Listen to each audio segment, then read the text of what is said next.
A voice is a very distinct trait that Cheryl Chase has made a career out of. She describes how she took her shyness to a new level by becoming one of the most distinct voices in cartoons, the voice of Angelica Pickles on Nickelodeon's hit children's cartoon Rugrats. But Cheryl has also voiced other very common characters you may not know, and also has a very funny project on the horizon. Now, let's get to business.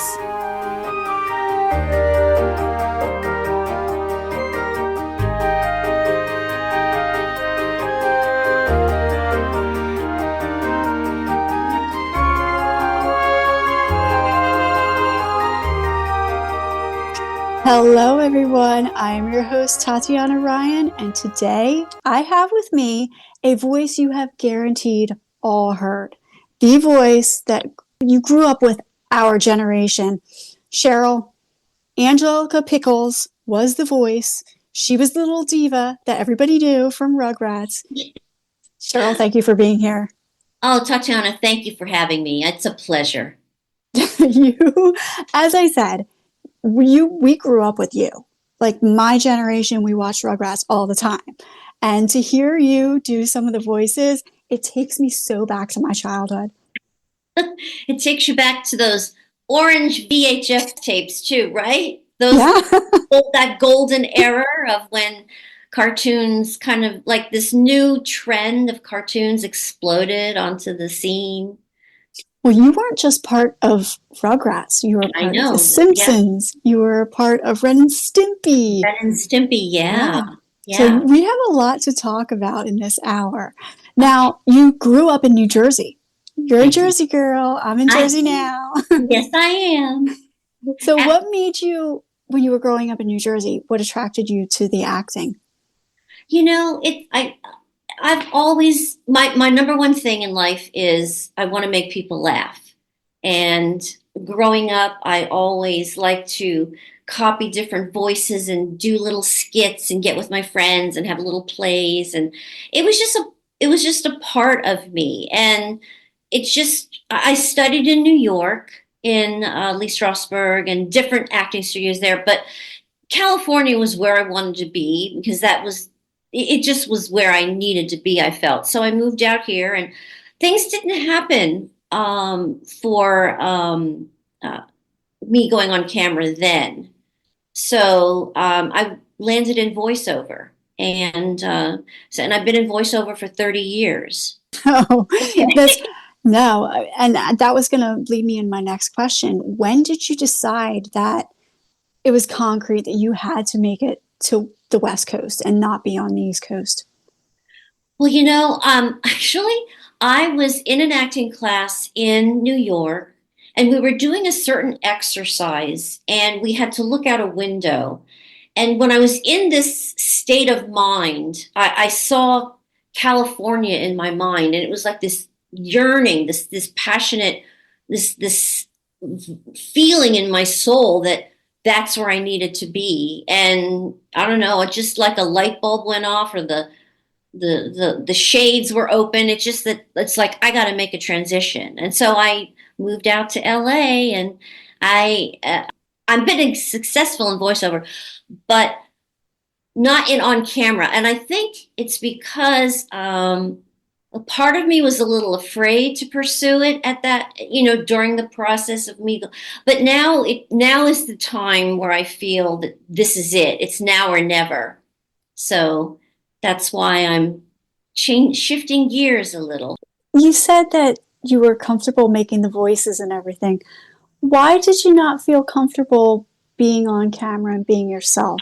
Because you have this glowing soul. Thank you. You're so sweet. Low self-esteem? I don't know. I guess I evolved into, I was very shy back then. And, I was a shy person, but yet sometimes when I was in acting class, that's where I came alive. But something inside of me was holding me back. And doing voiceover, it's very protective. You're in a little shell. You can be any kind of character you want to be, and you're in a recording studio. You're closed off. No one can see you but the director and the producers, and you're in your own little world. And and in acting, it's like, wow, you're really exposed. You're out there. You're being emotional. You're being vulnerable, and the whole world can see you, and you're sharing a part of your soul with with people on a grand scale. And that takes a lot of, you have to be really anchored and grounded in yourself to feel you can be vulnerable in those kind of instances. And before, I've never realized that until like the past couple of years. So it is okay to do that. And yeah, and I see this time in our life now with the entertainment industry, as we were talking about previously before we started recording, things have changed so much that right now you can do your own content. There's so many avenues for the individual to say and express what they want through different mediums, as you know. So that's what I'm doing, and I'm writing, and I'm feeling very fulfilled, and I want to share my light with people that way. And I feel like yes, I was Angelica for 30 years, but I was this little 3-year-old character, and I wasn't really my whole person, my whole being. Now I'm ready to share that. So. Well, that's not saying that you haven't been on screen, because your on-screen debut came with Marie Osmond, the icon. That's true. Yes. That was, yeah, I was living in Utah, and my agent, I got this audition to go to Side by Side, and for the the Osmond story, and I went there and I auditioned, and I didn't think anything of it. I went back, I was in college, but then I came home and I found a note on my bed from my roommates that said that I got the job. And it was like, oh my gosh, it's like, well, and it was like a whole new beginning in a way. And I learned so much on that set. I was on set for a week. And it was incredible because I learned all the acting classes you can take, but when you're really actually doing it is where the real learning takes place. And it was like an honor to be, and I got my SAG card. So a lot of things happened, but you know what? It's like things happen for a reason. I did not get any more on camera. It wasn't meant for me. The path, it just wasn't happening. So voiceover seemed to be calling, but I've been pursuing. I did pursue voiceover more than on camera, so there you go. But just my path went a different direction for a little bit. 30 years or so. What a lot of people don't understand is that there's so many facets of acting you can go into. You can do the voiceovers. We just had Harrison Zhu and Ivan Long on from Extremely Unique Dynamic that have done a lot of international languages also, dubbing with that. So there's so many facets you can go into, which brings me to my next question, because you started on the curve of bringing video game adaptations to film also, didn't you? Into the cartoon era. Yeah, well, I the video games, I did, well, I remember, thinking about, there was a lot of Rugrat video games. Mm-hmm. And one in particular was not a Rugrat video, but it was a Simpsons. There was a video for the Simpsons, and Nancy Cartwright, at that time, she didn't want to do it. So I auditioned for it, and I got the part, so I got to be Bart Simpson in a video game. And then there were video games coming from Rugrats, which I did. But not a lot of other, I don't have a lot of video games to my resume, like with other projects. I don't have that. Right, but they were just starting then, right?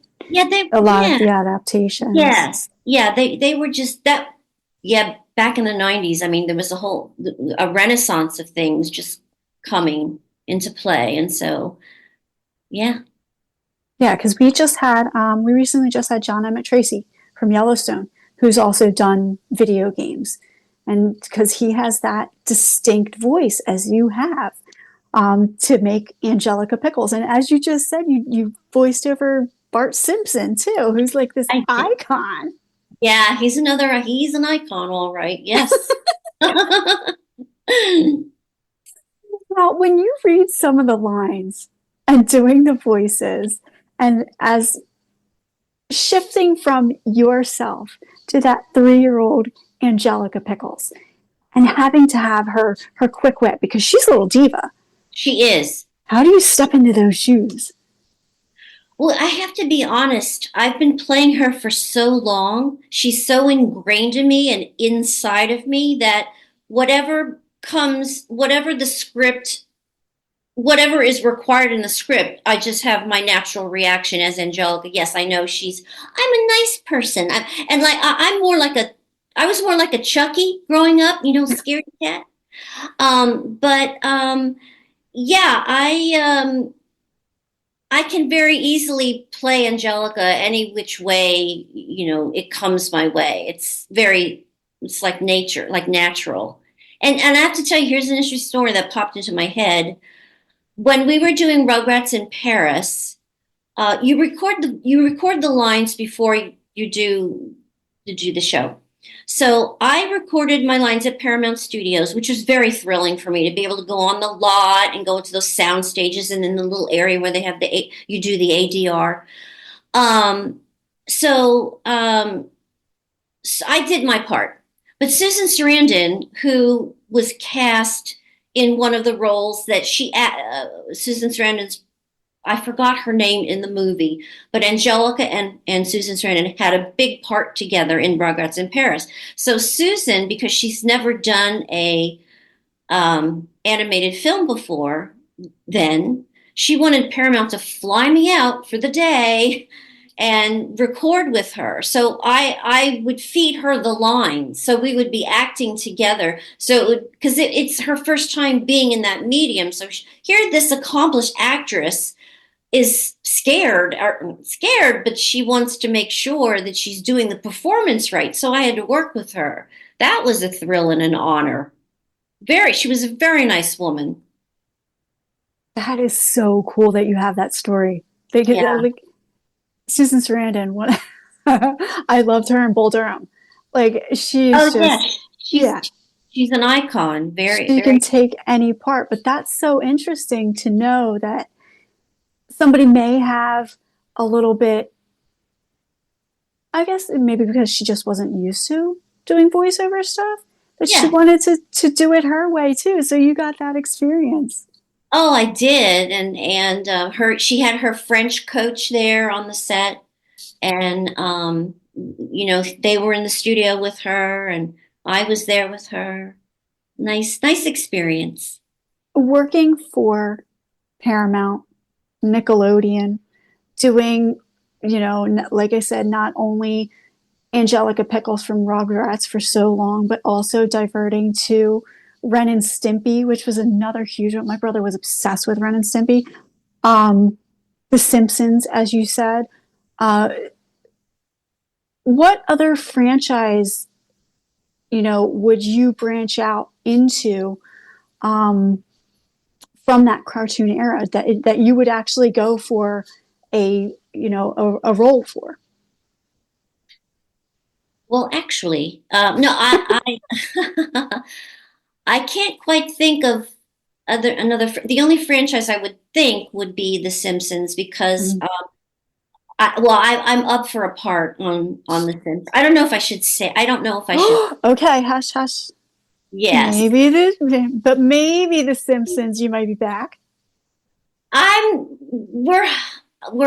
I don't want to even say that, but it is kind of an exciting thought if that happens. So I mean, yeah, But as far as another franchise, the Schmidti Circuit franchise. We're going to talk about that because you have a really, really big project coming up. I do.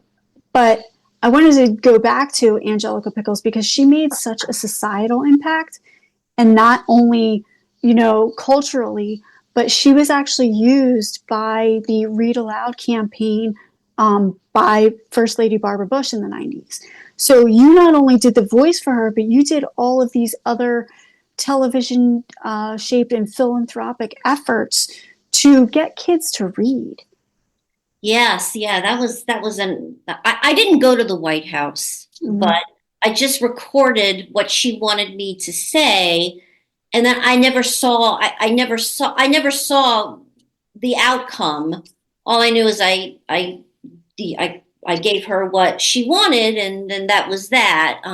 So I have to say I don't know what came about from that, but at that time I was extremely honored because see, Angelica from the Rugrats, Angelica is the only character in the kid world that talks to the adults. She talks to the babies, but she talks to the adults. So therefore, Angelica could be used for other, like she was used when Paramount was promoting one of their movies, and I'm sure yes, it was Rugrats in Paris.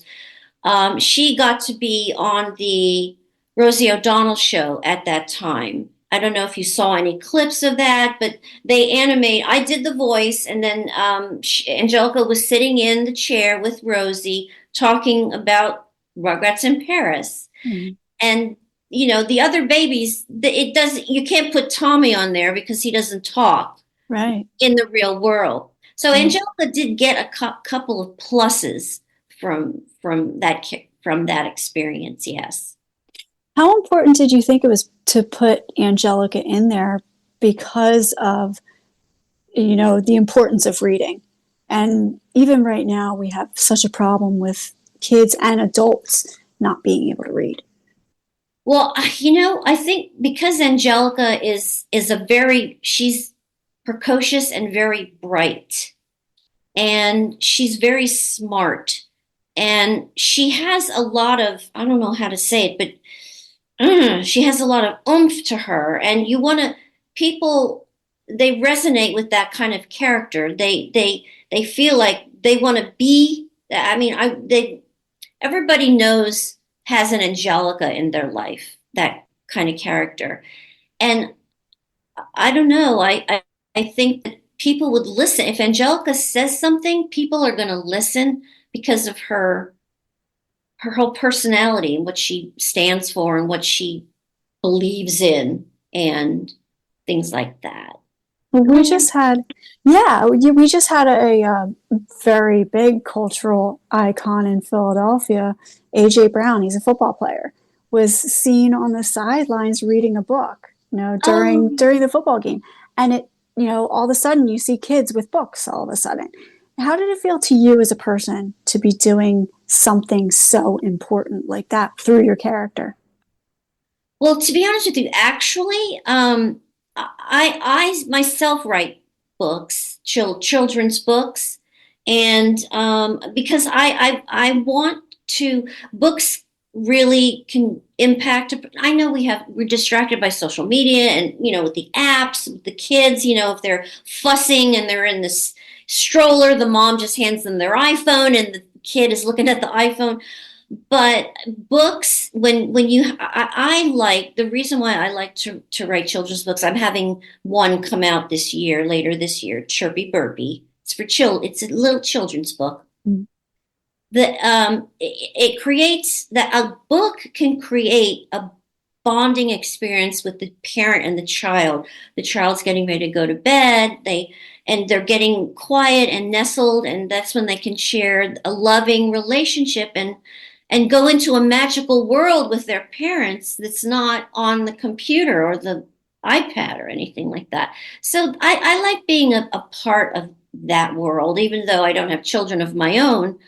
I want to provide some kind of a little outlet for for that. I've always felt that. So Oh, it totally is because it is so important to be immersed with your child and let your child see what you're doing. What you're doing with the children's book, I can't wait to see it. So exciting. How many other children's books do you have out? I have one that came out Okay. a couple years ago, which actually is called That's Kula Tallulah. And Okay.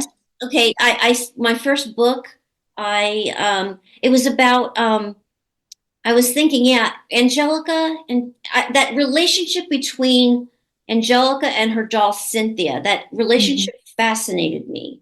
So I'm thinking, hey, Angelica's the little bad girl, and then we have this little doll. Why don't we switch it over and have the doll be the bad girl and the little girl be following the bad girl? And so that's what this book is about. The little doll, Tallulah, is making Stella Bella do all these bad things around the house. She's making her paint color on the walls, playing her mommy's makeup, and stealing the cookies from the cookie jar. And but then Stella Bella has her realization that this is not right. We can't do these things. We have to be good. And then in the end, mommy and little Stella Bella and Tallulah are all playing on the swings. It just brings them back together. And so that was my first book. And then my second book is Chirpy Burpy. It's about a little bird that burps instead of chirps. So yeah, that's coming out later this year. How do you feel doing all of these little books and everything and seeing the icons of, Barbie now being made into an adult film and not Yeah. just a child's film? Oh, you mean like say the Barbie that we grew up with is now being a movie? Well, no, I think having like say the Barbie, Uh, Has made such an impact on the world and mhm. body image and everything. And I think it's just people wanting to live nostalgia, wanting to get back to their childhood. That they want to have those feelings again of what it's like to be a kid. Yeah, It might have been our generation a little bit too, because a lot of us were like latchkey kids that, you yeah. know, parents Mm-hmm. weren't there. We were told to come home, just turn on the TV, lay And low, entertain yourself. and entertain ourselves. So, Yeah. No. uh, See, that's that. Bringing me back to Rugrats, that's where it took off. When you come home from school and Nickelodeon, at first, the Rugrats was on weekends, on Saturdays and Sundays from 10 o'clock or 10:30. But then they decided to let's put it on at the dinner hour at 6:30 Monday through Friday when the families are together. They can watch it together, have dinner and watch it together. And because the writing is so brilliant, the writing speaks to both generations, and that's what pulled it all in. And it was a family it was a family thing, and it was a bonding experience for the family. And I am so honored to be a part of that. So honored. do you think Rugrats was part of that beginning where the adult cartoons came from, where they would have more of those jokes where the whole family could sit around and watch the cartoon, but the kids wouldn't get those jokes? Yeah. Well, I mean, Like the Shreks now. yeah, I think there was a slow evolution. I think at that time in 1990, you had Rugrats, Ren and Stimpy. Ren and Stimpy was a big trend, setting a new trend, and I think that's where it's the adult world started. The kids, it's not for kids. I mean, I could see college kids, high school kids, but the little children, the audience for the Rugrats, I don't see them watching Ren and Stimpy. But from Ren and Stimpy, there's so many other shows and artistic styles. So many artists would copy that the Ren and Stimpy style, of Bob Camp, John Crispolucci, and it just mushroomed into many other adult themed cartoons. Mm-hmm. Well, that's what I just said, that Shrek is now coming out with Shrek 5. And that's Wow. another one that Yeah. the animation, but it has that adult humor, quick wit. That little edge that keeps both audiences. Yeah. I know what you're saying. Yes. Yeah. Mm-hmm. Now, you won a Women's Image Network Award for the best comedic actress in an animated series. Yes, best comedic actress, yes. How do you feel that awards ceremony shaped the trajectory of an actor's career? Well, if you get any kind of accolade that buoys you up and people notice you and more job opportunities can come from that. So, but I know getting awards can really help the actor. And actually, I was sitting in the audience and I was sitting there. They were announcing, the category, and I just sat there. I'm going to win. I know I'm going to win. This is coming to me right now, and I won. I was so like, wow, I did win. And I walked down to this audience. I walked down on the stage, and I'm on the stage with Billy Crystal's daughter. She was, she produced a film, and then the another big producer from a movie from that era. I don't remember quite exactly, but I know I was on the stage with other accomplished filmmakers, and I had just achieved this Best Comedic Actor award for an animated series, and I was like blown away. I was just blown away that I sat there feeling in my soul, I'm going to get this. I guess something inside of me told me that you're ready, and that was the universe saying, here you are. And so, but you know what? When things are meant to happen, they're meant to happen. And you know what? I didn't get a lot of other jobs with other studios at that time. But I think you vibrate, you put out energy and the energy comes back to you. And I feel that when you're ready to receive certain other accolades or certain other how do I say it, opportunities, they kind of come to you. So that's why I'm doing my show that I'm doing is to make people aware, hey, this is me. Let's work together, share. So let's talk about this new project, Schmidti Circuit. Yes, it's a comedy web series. Give us some new information about this, because you guys have a Kickstarter. You've got all kinds of stuff going on. Yeah, we have a Kickstarter, and we're through the month of March. Now we want to raise $22,000, and so far we've made our first benchmark goal of $4,500. We're almost to $7,000. Okay. So we want to get to $9,000 by the end of this week. Mm-hmm. So I'm hoping that it happens. But yeah, Schmidti Circuit is about a family, a quirky family, who's living or cohabitating with a snarky robot. It's kind of like, do you know the show Alf, where they had this family and you had this alien? Mm-hmm. So that's kind of where I got the idea from, this quirky family living with this other being from another planet. And in my show, Schmidti Circuit, well, my character is Carol Culpepper. She is a washed up 90s cartoon star who was really big in the 90s, and now she's a has-been. So she's all in her, she's in her confliction, and she has all these emotions going on. She has a brother who is a famous TV star, and he can get a job just by breaking wind, and I have to. Carol doesn't get anything, and she's telemarketing. So, and then she has a mother who's a boozy old broad who's bedridden, and Carol has to take care of her mother. And see, I do the voice for Martha Culpepper, who's Carol's mother, and Schmidti, the robot, is Mm. I do the voice in post. Be doing those in post production. But Carol also has a bumbling son. He's a magician, and one day he does a magic trick, and the magic trick fails, but the robot mysteriously comes to life the next day from this botched magic trick. And we don't know we don't know that happens we see in the middle of the night the lights are flickering and he's coming alive. But in the morning, he's making breakfast for the family, and the family comes in and they're scared.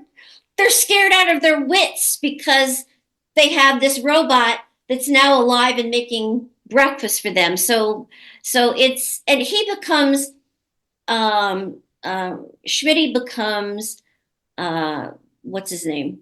Jason, my son Jason Culpepper, his wingbot, because Jason, besides being a struggling magician, he's looking for love. He's looking to find his soulmate. And he's a virgin. So Schmidti is helping him find a girl. So that there's that element in the show. You sound like you have so many things going on that are hilarious. Oh, thank you. Thank you. Now, I've seen online that you've had some of the other comedians with you doing some events and everything. What kind of events have you been doing? Well, I was actually my latest one. I was at the Annie Awards, and that's where you celebrate animation excellence. They're like the Oscars, only it's for animation. And I was at the event with one of my co-stars, Chris Bartlett. Mm. He's on The Mandalorian and all the Star Wars TV shows. He is the droids. He's C-3PO, Mm. and he's been working for George Lucas for 17 years, building Wow. robots, and he's building our robot. See, he's building the costume for Schmidti. Mm. The actress that will be playing Schmidti is Leilani Shu, and she plays Jawas in the Star Wars TV franchise. And she works on The Mandalorian, Obi-Wan, Boba Fett, and so now I'm so well. We've become friends before Schmidti Circuit, but Mm. it was so like when I was devising this idea, like you know who would play Schmidti, and I thought, oh my gosh, Leilani. So it was kind of like meant to be that we all came together. So and so there were my friends, and we do different events together. Yeah. Where did this project idea come from? Because it sounds like I'm a writer myself also. And Oh, when you start doing something and you get those little wheels turning in your head, and as you just said, oh, who's going to play this part? Who's going to do this? Where did you get the idea of this family coming together? well, I always wanted, in the beginning, this was like 2 years ago, I wanted, this quirky family, like Carol, Martha Culpepper, Jason Culpepper, and Calvin. They had the family, but originally Schmidti was not Schmidti, the robot, it was a puppet where Mhm. Jason would have this emotional support puppet. So every time he talked, he would say the puppet would talk for him.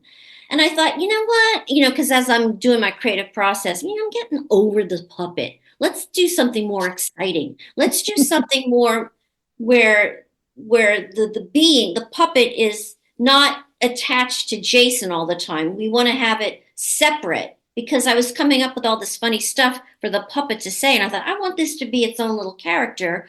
So I thought, Alf, what do you know that? So my wheels started turning there.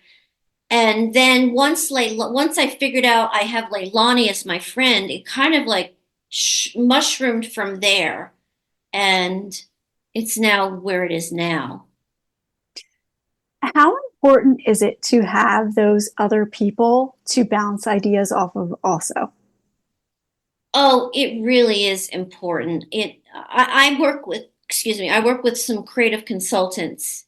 They have been really valuable in helping me because I have all these ideas, and so I need to know how to formulate them. So they kind of are at my sounding board and they give their advice, and then I go to work again. And it's yeah. I mean, because I can't be. You want to express. I have to express myself, and when I'm doing that with them, they, because they're writers as well, I start, creating more ideas in my head just based on what they're saying. So it's very valuable to have people that you can talk to during through the process. Now, we were talking off camera about Schmidti circuit and the deadlines that you have for the Kickstarter, but not only the Kickstarter, the deadlines you have for the script, the deadlines that you when you're making this whole new project, that you have to have certain episodes done. When are we filming? What are we doing? Because everybody needs to be lined up. How stressful is that? Oh my gosh. Yeah. Yes, it is very stressful. But I will do it. It will happen. It's going to happen. So I just have to have faith in myself and faith in the universe, and that it's all going to pull together, because I have a great team around me. I have a good production team. I have a great cast, and hopefully a great script. The scripts, hopefully people will laugh and love them. So just got to put yourself out there. There is a brand new landscape within the world of entertainment as a whole.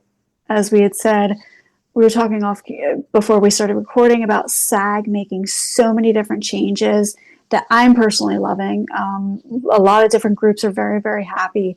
What advice do you give future actors going through the evolution that you've gone through since the 90s to I now? know, I know. Well, right now, this is the time to really, if you have an idea, if you have something that's calling to you from within, there's so many ways that you can make that happen. Just look at your resources, look at your friends, and it's so easy to create content now, whereas 30 years ago, no, you had to rely on TV companies and movie companies. But now that's not the case once you have an iPhone now. And so it's like the world is your oyster. But you have to really, yeah, you can put out content, but it has to be quality content. I'm getting my coaching next week on my character Carol Culpepper. I wrote her, but now I have to bring her to life. And so you have to. An actor never stops learning, never stops progressing in the craft, and you have to know your shit. You know what I'm saying? You got to know it. So you can't put out you can't put out crap, or you want to be your best self at all times, because once you put it out there, it's out there and it's not going away. So you have to be prepared for everything. What do you think, saying what you just said about knowing your shit and being able to put quality content out on different platforms now? There have been mega superstars that have done huge things. Take Mr. Beast and his content that just grabbed people. When you're creating something, do you ever have those doubts like, oh gosh, what if this fails? Oh yeah, that happens with everybody, I'm sure. I get my vulnerabilities.